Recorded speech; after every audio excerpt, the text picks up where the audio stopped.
Сонда атам қазақ данышпан ғой, Аллаға сансыз шүкір. Осындай қазақтың ұрпағы болғаныма мен сансыз мадақ мақтаулар айтамын. Пайғамбарымыздың үмбеті болғаныма сансыз мадақ мақтаулар айтамын. Өйткені о жерде қалай дейді? Бірінші байлық денсаулық дейді. Екінші байлық ақ жаулық, үшінші байлық он саулық. Үшінші байлық дүние дейді. Бірінші денсаулығыңды, арыңды сатпа дейді ғой. Иә, қазіргі мынау денсаулық неге кетіп жатыр адамдарда? Нерві, стресс, суық, ұйқы жоқ. Бұның барлығы кредитқа кіргеннен, қарызға кіргеннен. Киім алсақ та, не алсақ та, машин, көлік, үй алсақ та кредитқа кіріп жатады. Енді оның басқа амал жоқ деп айтады. Бірақ қазақ атам айтады, барыңмен базар дейді. Барыңмен базарға барып, қолына тиген, шаман келген киімді ал деген мағына ғой. Кез келген жағдайда да солай. Сонда адамның дені сау, салауатты болады. Біздің бабаларымыз әрқашан осы жол ұстанған. Барыңмен базар.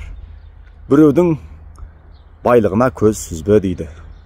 Барыңмен базар дегеннің мағынасын түсінсең, бұл өте керемет, тереңде жатқан нәрсе екен.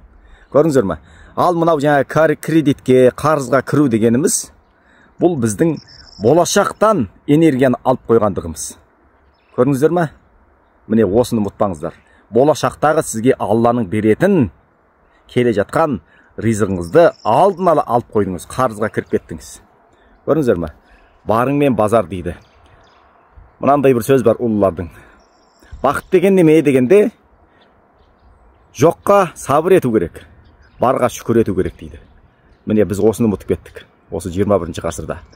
Бір-бірімен алысу, қияметтің бір белгілері, жалаң аяқ адамдар бір-бірімен үй салудан жарысады дейді. Байлығымен жарысады дейді. Сонымен мақтанады дейді. Құлшылығымен мақтанады.